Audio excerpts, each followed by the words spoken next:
Sveiki visi gimę po žuvų ženklu. Pasižiūrėkime, kas laukia jūsų ateinančią savaitę. Tai yra nuo balandžio 14 iki 20 tam laikotarpyje. Savaitės perspektyvos, ko vengti ir patarimas jums.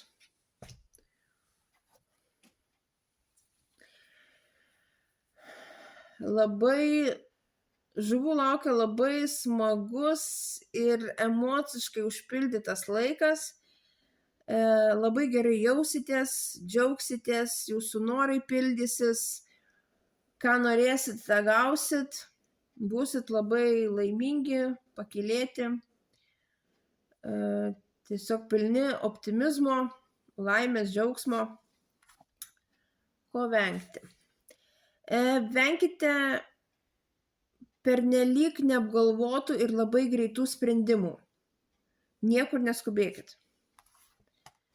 Ir patarimas jums. Žuvim kitą savaitę patartina nebijoti darbo. Netgi jeigu jums atrodys, kad tai ne jūsų, tiesiog jūs to nepatempsit, ką jums siūlo, imkitės ir darykit. Tai yra jūsų laikas ir tikrai įdėję nemažai pastangų pasieksit rezultatą.